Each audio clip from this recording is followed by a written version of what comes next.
Welcome to the last edition of this year's ABBA League magazine, in which we'll look back on the just finished season. We'll remember the best games and introduce you to this season's best player, Dario Saric. And at the end of the show, you'll see the best 10 actions of the season.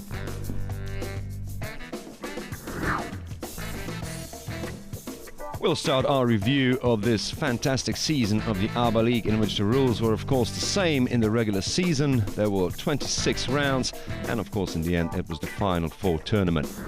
But we start our review in Ljubljana. Olimpia started the season disastrously as they lost the opening 6 games, and it took the Ljubljana outfit till mid-November to register its first win when it happened in Szolnok. Till the end of the season, Olimpia got to 11 wins, which was far too little for nurture any hopes of reaching the Final Four. One of the rare highlights came right before the end of the season, when Olimpia was able to comprehensively beat Partizan. Otherwise, it is a season to be forgotten, as they only managed to beat 2 teams twice in the season, Mega Vizura and Szolnok. We will also remember that extraordinary basket from Jako Vladovic in the win against Budućnost in Podgorica. The best-rated Olimpia's player was Alen Omic, but he was only the 21st best-rated player of the league.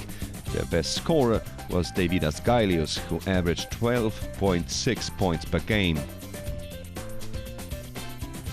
Olimpia was also relatively successful with reinforcements, as Cody Augustus left the club as early as in December, and the mostly injured Cedric Jackson followed him in March. It was only the second year in the ABBA League for the Hungarian representative Szolnok, but the long-standing Hungarian national team players of Marton Bader and Simon Balas, coupled with a few quality Serbian players, promised good fights in front of their passionate fans. Their second year of participation was highlighted by Willie Warren, the ex-LA Clippers player who played 17 games for Szolnok and was in that time second best rated player, only behind the eventual winner of that category, Dario Saric.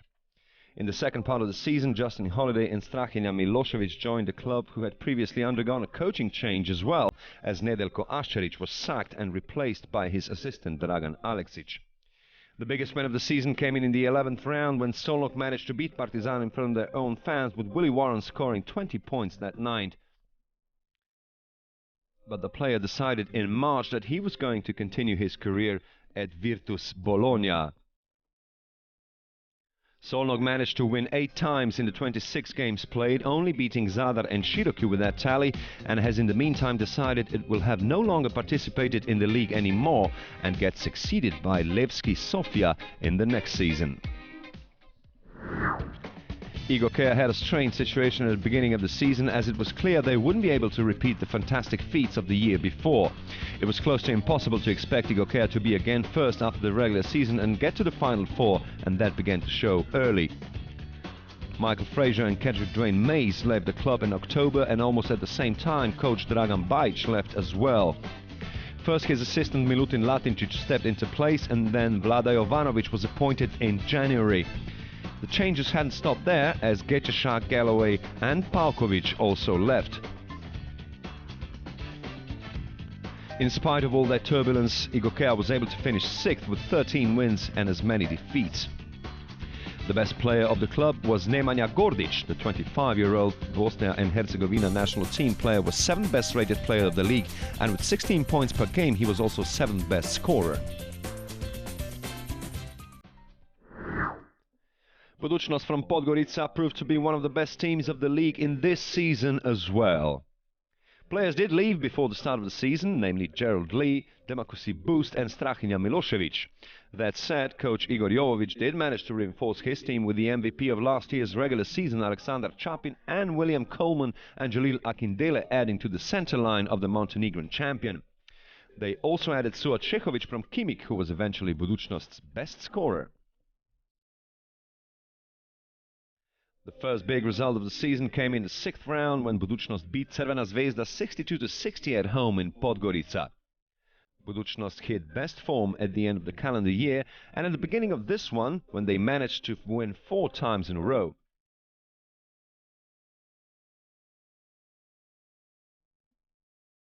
Still, they did ease off a bit in the last part of the season, and the defeats against all 4 protagonists of the Final Four tournament closed the door of the tournament to them. Statistically, Jalil Akindele was Budućnost's best player. The Nigerian managed some 7 rebounds per game. The 7 times Montenegro champion won 15 out of 27 games, which in the end was enough for 5th place. The only Macedonian representative in the league, MZT, was trying to better the 7th place from last year, for which 14 wins was enough. It didn't go according to plan though, as they finished 2 places below with 2 wins less. Before the start of the season, Vlada Vukojic was brought in as a supposed guarantee for success, but it was all to go sour quickly, as MZT had only won 4 times in 10 games and Vukojic had to go. He was replaced with the Slovenian coach Zoran Martic, and then he could only manage 8 wins out of 16. It is also worth noting that MZT hadn't won more than 2 games in succession in the whole season. The best-rated player of the club was the veteran Todor Gečovski, who was also the best scorer, as he averaged a bit more than 11 points per game. But the Macedonian champion will not be able to count on his 36-year-old veteran, as he announced earlier this year this would be his last season of competitive basketball. Mega Vizura was a cause for turmoil in the ABA League this year, not only for its exotic choice of sportswear, but also with good performances in its inaugural participation in the league. Before the start of the season, Novica Veličković and Boban Marjanović left the club.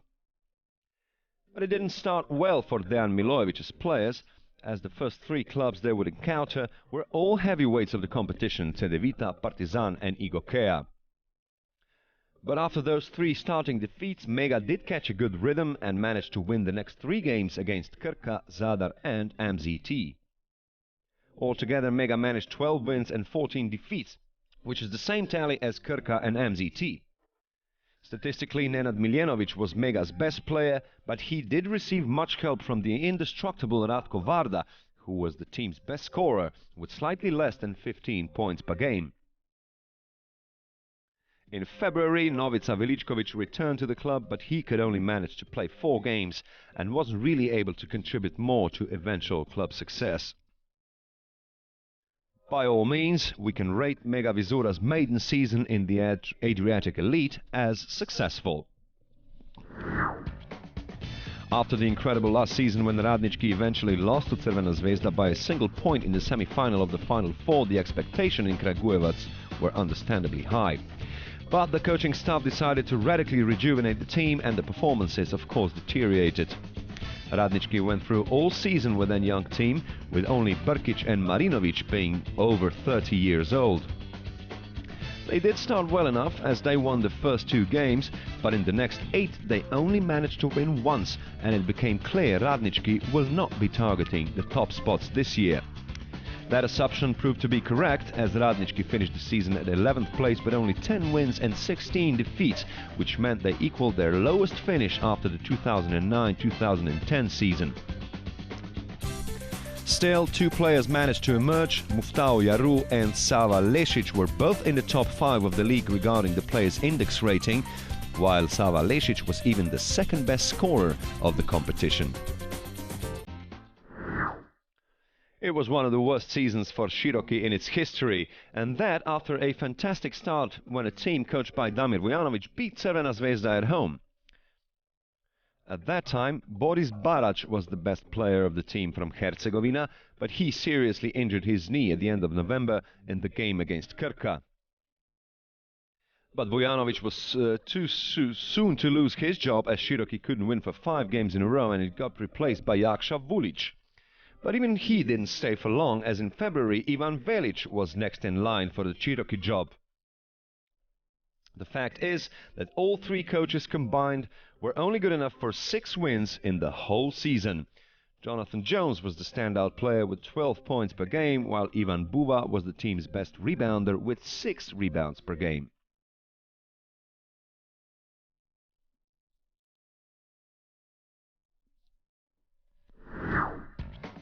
The only coastal team of the league, Zadar, was low on ambition this year, as the only priority was staying in the league, which was expectable after the Dalmatians finished 12th last year.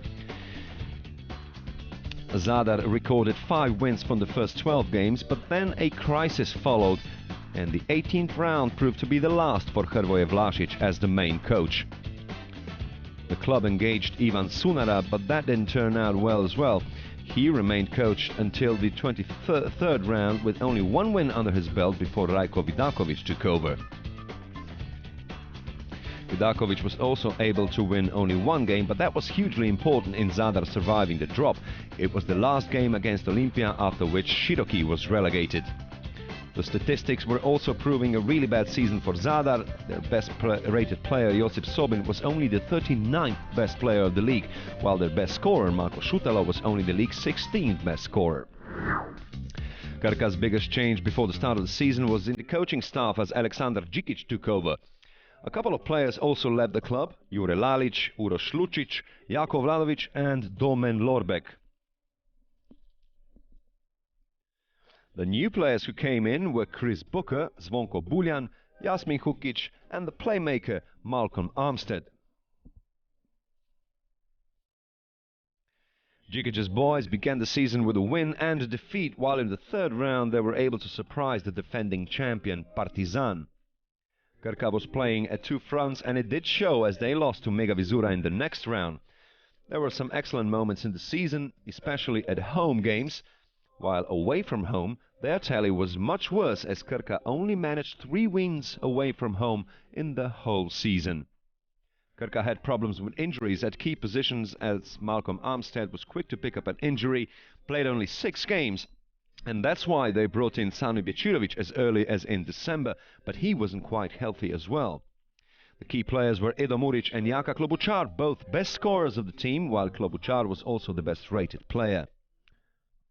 Krka did expect more from this season than the mid-table, but take all the troubles into the consideration, it wasn't such a bad result after all. Partizan is of course the serial winner of the ABA League, as the Black and White have as much as 6 titles to their credit. So the objective for this season was clear: the 7th title was to decorate their trophy case. Partizan did start the season well, but then a first defeat as early as in the 3rd round when they played Krka. Then another good run of 5 consecutive wins before they lost to their biggest rival Crvena Zvezda in the 8th round. In the end, 8 defeats for Partizan in the regular season, and with 18 wins to their name, they were only behind their city rival and Cedevita. And it was Cedevita they played in the semi-final game of the Final Four, in which Partizan's fans again created an inspiring atmosphere, and the game itself was a joy to watch. Unfortunately for the home fans, the game didn't end well for the Black and White, as Nolan Smith scored that crazy buzzer-beating shot at the end of the game, which brought Cedevita into the final and threw Partizan out of the EuroLeague. Vujošević was able to take it on the chin much more easy he had previously done in some cases, as in the one against Cibona, when he was expelled from the game as early as in the 4th minute. The best player of the team was Serbian crown jewel Bogdan Bogdanovic, who was also selected in the league's best starting 5 alongside his teammate Geoffrey Lovern. Jasmin Repesha was the big profile name that took over Cedevita at the start of the season, and that was only a part of the vision of the club, who aims high as they reinforced their ranks with good players. Vlado Ilievski, Bracey Wright and Lukša Andrić left the club, while Tomislav Zupčić, Nolan Smith and Alan Ray all arrived. It was soon obvious Cedevita is a club with no financial trouble of any kind, or any kind of turmoil, as the team from Zagreb lost only twice in the first 10 games. Then they lost 2 away games against Budućnost and Igokea, but Cedevita reacted quickly with a run of 5 consecutive wins. Both Partizan and Crvena Zvezda fell in the Dom Sportova Hall. The only team Cedevita failed to beat in the regular season was Cibona.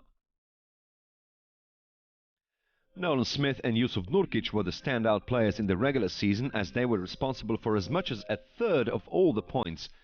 19 wins and 7 defeats meant Cedevita would take 2nd place after the regular season and reach the Final Four. There they would fall seriously behind in the semi-final game against Partizan, but managed to get back in the game and eventually win it through that famous Smith free. But in the final, Cibona once again proved to be Cedevita's nemesis, as the Blue from Zagreb were convincing winners in the final game, which ended with 72-59.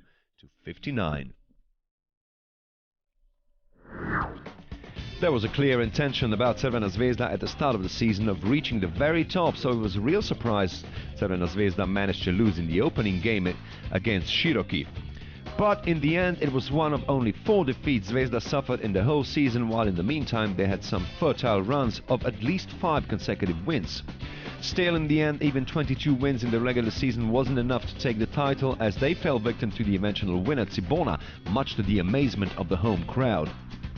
Radonjić's team were the dominant force of the league, both offensively and defensively, as they averaged almost 78 points per game, while their defense was second only to Partizan, leaking only 66 points per game. Crvena Zvezda attracted some well-known names in basketball before the start of the season, with Blake Shield the most important signing, but the most expensive player of the team eventually didn't perform according to expectation and had to leave Belgrade as soon as January. At around the same time, the promising center Dusan Ristic decided to continue his education at the University of Arizona. The best-rated player of the team was Boban Marjanović, who was also selected in the best starting 5 of the league alongside his teammate DeMarcus Nelson. The best scorer was the Slovenian national team player Jaka Blažić with 11 points per game. Cibona is definitely the fairy tale story of the league this year, albeit after a start that was hardly promising. The team entered the season under the guidance of Neven Spahija, and Darko Planinic strengthened the squad from Maccabi. But the financial turmoil soon prevailed, and the pride of Zagreb was to suffer a breakdown as Neven Spahija left the team, as did Daryl Strawberry and Matt Janning. After that, Slaven Rimac stepped into place as a head coach. Dario Šarić was given greater responsibilities, which he was giving back with interest, eventually becoming the league's MVP. The versatility of the 20-year-old from Šibenik, combined with Blasingame's rise to one of the best playmakers in the competition, brought Cibona to a well-deserved entry into the Final Four tournament. After Rimac took over, Cibona only lost 3 games while notching up 9 victories. The fairy tale continued at the Final Four when they first surprised Crvena Zvezda in the first semi-final and then went all the way in the final against Cedevita to round up an incredible year and get rewarded with playing in the EuroLeague as well. Dario Šarić was the key figure again partnered with Blasingame, who was able to participate 40 points in the 2 games at the tournament. And this closes our review of the season of the 14 clubs, and now it's time to get to know the ABA League's best player, Dario Šarić, a bit better. Basketball was practically put in the cradle of this 20-year-old sensation from Šibenik. Ima jedna zanimljivost ovoga. The story is very interesting. My father was playing in the 80s, so I was near it all. I was a lively child and my mother needed a break from me. They say I never kicked the ball, I always threw it, so it seems I really do have basketball in my genes. I uvijek kažu kad sam bio mlad da nikad loptu nisam vraćao nogom, nego sam uvijek čučnija pa bi rukom vraćao. I tako jednostavno to nekako bi rekao genij ovoga.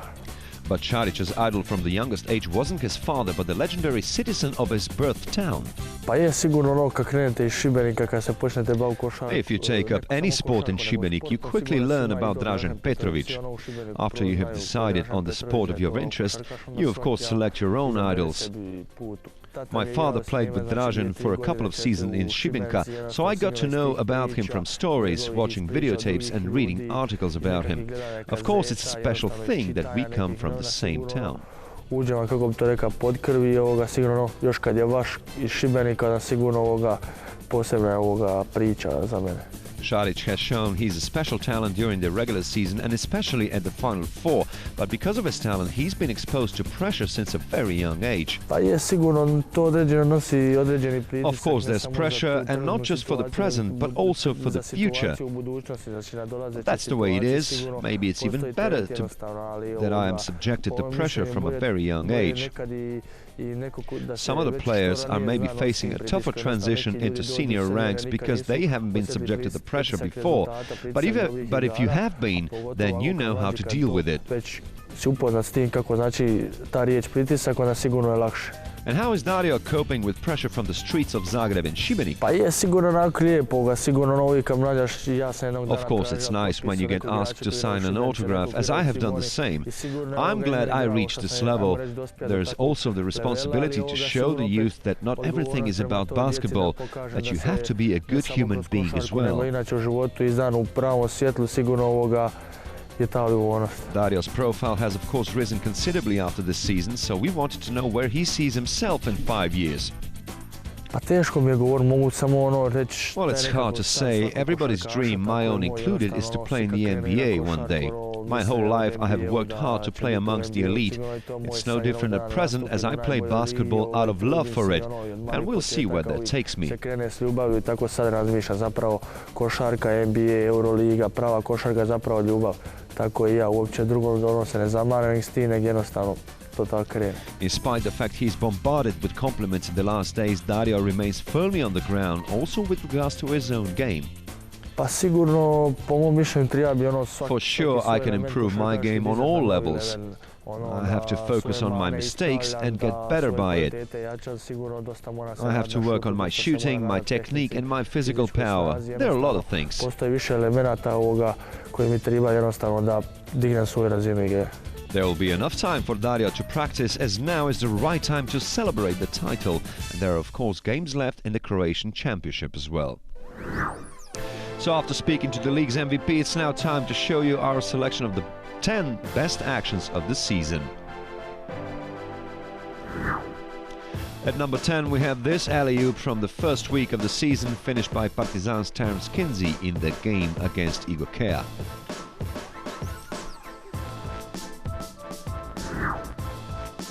At number 9, this ferocious slam dunk from Mega Vizura's Nemanja Dangubic in the game against Partizan.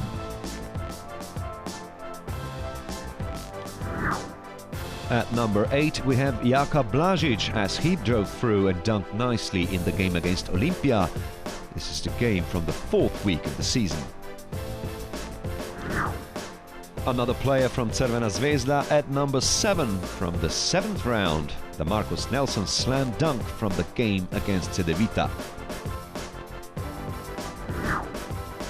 At number 6, this incredible buzzer-beating game-changer from Jako Vladovic in the game against Budućnost.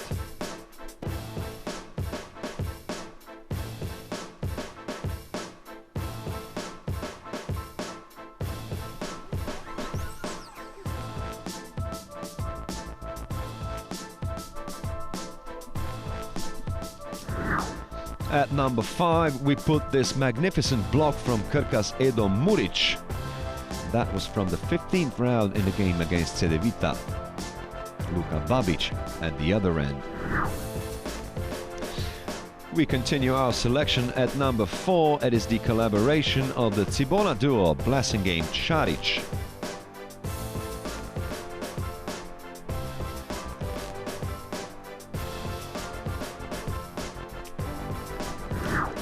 At number 3, we have this monstrous slam dunk from Alex Stevenson.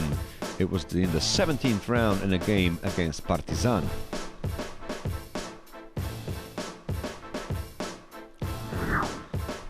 Dario Šarić is at number 2. He managed to round up his excellent performance with this amazing block in the semi-final against Crvena Zvezda.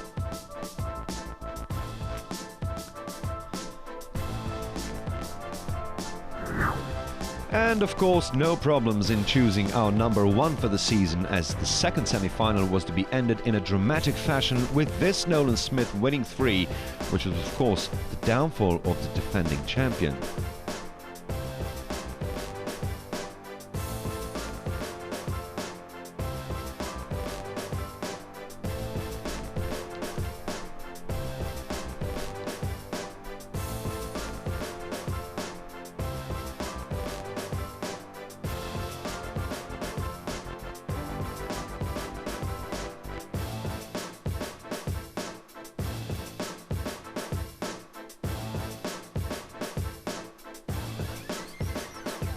What an amazing ending of the season that was.